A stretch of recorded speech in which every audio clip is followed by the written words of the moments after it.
adalah hal yang tidak sehat sama sekali. Jadi guru besar itu adalah pilihan jiwa, Bapak dan Ibu. Menurut saya itu bukan suatu jabatan, itu bukan suatu gelar, itu bukan suatu kehormatan. Bagi diri sendiri itu sebenarnya betul-betul pilihan jiwa. Bagi kita yang labil jiwanya, yang belum stabil betul-betul, yang belum bisa makan kembang, yang belum bisa menjadi panutan yang sesungguh-sungguhnya, selayaknya lah jangan melamar menjadi seorang guru besar. Itu menurut pendapat saya, Bapak dan Ibu. Karena kalau tidak, kejadian seorang guru besar mencoreng seperti itu, kalau itu kejadiannya adalah seorang doktor atau asisten profesor atau apa, nobody cares, Bapak. Begitu dia ada di tingkat guru besar ini, guru besar loh, Bapak dan Ibu. Can you imagine that? Jadi itu salah satu pemikiran kami.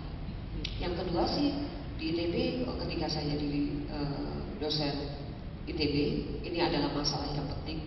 Apa yang menjadi permasalahan Pak Rudi kejadian itu? Bukan hanya soal harta, bukan hanya soal tahta. Satu yang paling bermasalah itu adalah masalah wanita juga. Dosen itu tidak tertutup dari kemungkinan serangan ini. Saya ingin menyampaikan bahwa beberapa waktu yang lalu sebelum AA Gim, maaf ya, menjadi AA Gim over, kata-kata kita nih, Bapak dan Ibu. Saya adalah penganut besar cinta betul AA Gim. Rumah saya di Ginyar Kalau Hilir, beliau dekat situ. Kalau saya mewajibkan membantu rumah tangga saya untuk ikut pengajian setiap hari Kamis. Saya sering mengantarkan, gitu ya. Dia mengaji, saya mengantarkan, saya mendengarkan AA Gim ceramah dan lain sebagainya. It's very good. Kami sekeluarga sangat mengagumi beliau. Kita bisa melihat Islam yang sangat indah, yang sangat toleran, yang sangat ini baik sekali. Lalu tiba-tiba datang Om Taufik dan Ati Ismail. Saya memanggil Om dan Tante karena selama di Amerika Om Taufik membuat puisi, Tante Ati pulang ke Bandung. Di situ ada kumpulan-kumpulan teman-teman orang-orang Indonesia kan menjadi dosen, termasuk Joklo gitu. Tapi Tante Ati secara spesifik menitipkannya kepada saya sama Pak Budi untuk menjaga Om Taufik ini selama beliau berada di Amerika. Beliau punya apartemen sendiri ya sebenarnya, tapi saya dimintakan tolonglah untuk itu. Jadi kami dekat sekali. Maka setiap kali ke Bandung, Om Taufik Ismail dengan Tante Ati mampir ke rumah. Saya tanya, hari ini mampir ke rumah dalam rangka apa Tante, selain kita ngobrol-ngobrol. Saya mau ke tempat AA Gim. Oke. Lalu pergilah beliau ke tempat AA Gim. Pulang ketemu lagi, ngobrolin apa Tante sama AA Gim. Itu Om tuh kasih pesan, yaitu ada 3 hal, jangan sampai tergelincir atas tata, wanita, dan harta. Toh akhirnya tergelincir, gitu Bapak dan Ibu. Jadi kita bisa bicara pada level yang luar biasa tinggi ya, tapi saya ingin mengangkat Bapak dan Ibu pada personal kita. Tadi pilihan jiwa itu. Betulkah Bapak dan Ibu siap untuk menjadi seorang guru, apalagi guru besar? Yang kedua, bagaimana menghadapi tantangan ini? Nah, waktu saya jadi direktur SDM, salah satu yang diminta oleh ibu-ibu teman-temannya Pak Komang ini dan wanita, mereka bilang begini, Bu Mega, boleh rubah peraturan apapun yang ada di ITB kecuali peraturan PP 10. PP 10 itu peraturan apa sih Bu? Saya juga kagak tahu ya Bu Bapak.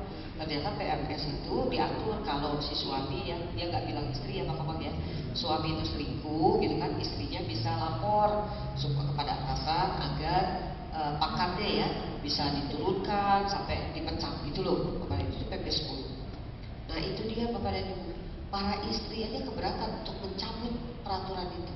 Saya bilang kepada para istri, andai ibu-ibu coba pikir logiknya, kalau bapak-bapak ini mau selingkuh, ya mana ingat dia peraturan? Setuju nggak Pak Komang? Boro-boro dia ingat peraturan, yang diingat ya yang itu. Mana ingat dia peraturan, betul nggak Pak? Setuju ya Pak ya?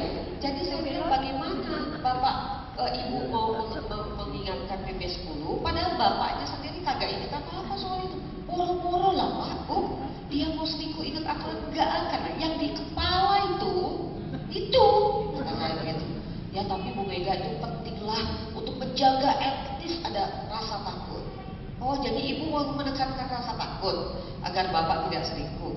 Kan bukan begitu caranya saya. Harusnya membentuk keluarga yang harmonis. Bagaimana ibu dan bapak di rumah menjalin hubungan yang baik, yang saling bagus gitu ya, bukan saling menakuti gitu. tapi itu masih penting. Oke deh, kalau misalnya mau menakutkan begini, kata saya. Saya itu sengaja dipilih sama Pak Kusmayanto sebagai Direktur SDM. Itu Pak Kusmayanto memang ngawur sekali, kata saya. Karena saya tidak punya latar belakang manajemen. Ibu Bapak boro-boro. Saya nggak kuliah di TI untuk human resources, ya Pak ya. Saya nggak pernah ngurus manajemen apa-apa dan sebagainya. Saya itu orang kimia. Kimia murni lagi, bukan chemical engineering yang ngurus pabrik atau apa gitu Bapak Ibu.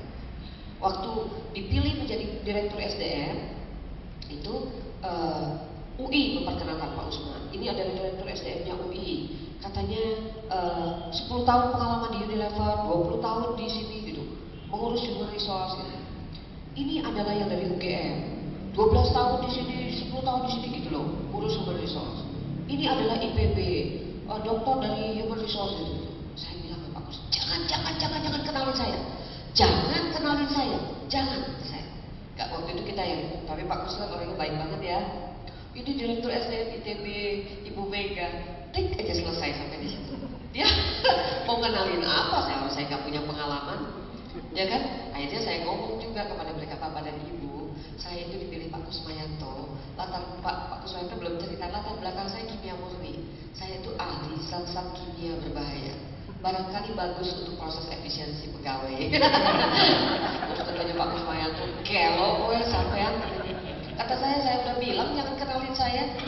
Saya ahli zat-zat kimia berbahaya. Nah itu yang saya sampaikan kepada ibu-ibu. Kalau mau nakut-nakutin, ayo saya bukakan seminar.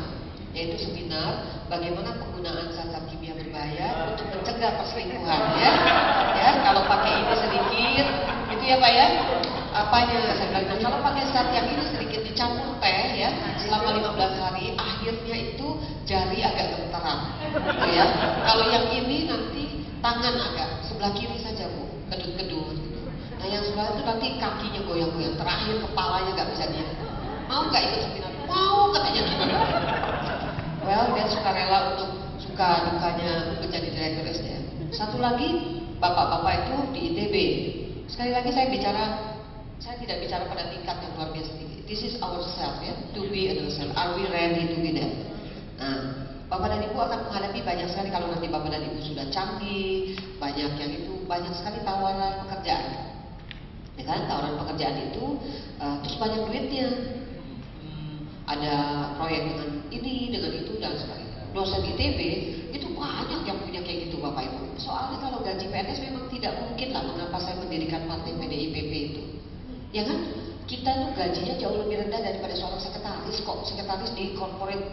Anak-anak kita yang lulus ya Pak Komeng ya, kalau lulus di gajinya di perusahaan oil company gitu, bisa Pak 10 kali lipat dari gaji kita Pak.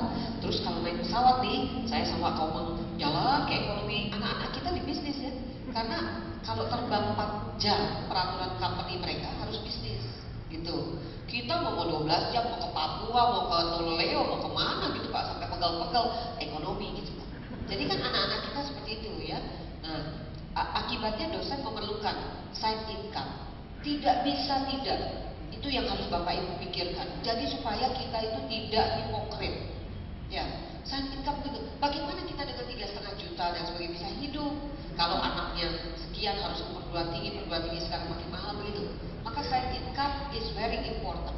Ya kan? Setuju ya Bapak Ibu? Tapi bagaimana mengatur side income ini untuk tidak merusak institusi, that's very important also. Nah, dosen-dosen ITB itu banyak proyeknya Bapak Ibu. Terus datang kepada saya, Bu Mega, untuk yang proyek ini masukkan ke rekening yang ini, katanya gitu. Untuk proyek yang ini masukkan ke rekening yang ini, yang ini gitu Bapak dan Ibu. Jadi banyak rekeningnya Bu. Terus saya tanya sama saya, kalau rekening gaji masuk, oh itu rekening istri. Yang mana yang rekening istri? Yang ini. Bulan depan saya masukin semua ke rekening istri. Marah dia datang. Bu Mega gimana sih? Kata saya, Bapak, saya itu seorang istri. What do you think gitu? Ganti dulu Direktur SDM-nya jadi bapak-bapak. Barangkali bapak bisa KKN begitu gitu loh. Ya kan? Iya tapi saya nanti nggak bisa pengeluarannya. Itu bicarakan sama istri yang baik. Yang penting accountability dan terbuka transparansi itu. Nah transparansi itu harus dilakukan karena transparansi itu hanya boleh terbuka kepada muridnya. Saya bilang gitu, ya kan? Kalau transparansi itu bukan terbuka ke siapa-siapa, kan? Ya. Jadi begitulah. kebetulan misalnya mengurus dosen-dosen, ya dosen-dosen nggak semuanya rapi-rapi gitu Bapak Ibu, banyak sekali kepalanya macam-macam, termasuk yang seperti itu ya. Ada juga yang mengadu kepada saya ingin menceraikan istri saya, datang. Aduh, kenapa Pak? Ini rupanya Bapak ini ikut kaum tertentu, ikut sekte tertentu, ikut pergerakan tertentu, sehingga memandang istri itu sebagai sekarang jadi aneh gitu. Pokoknya ini nggak sesuai, jadi ini harus dipisahkan dari kehidupan saya. Si istri ini kita lihat, kita sudah kenal sebagai sesama kolega kami ya, orang yang baik sekali Bapak dan Ibu. Nggak ada cacatnya, mendidik anaknya juga baik, anak-anaknya sempurna, santun dan sebagainya. Jadi kita sudah merasa this could be somebody different nih dari sisi bapaknya. Terus kita bilang, Pak, cooling down dulu dong ya, 6 months ya Pak ya, nanti kita ketemu lagi. What do you think about that? Gitu ya, jangan tiba-tiba, karena saya ini ibu rumah tangga, biar bagaimanapun perceraian kayak gitu, aduh sesuatu yang sangat menyakitkan ya untuk anak-anak dan sebagainya. Jadi saya nggak mau tuh kalau ada orang yang minta perceraian cepet ya, supaya administratif cepat ya, nggak ganggu lagi, tanda tangan aja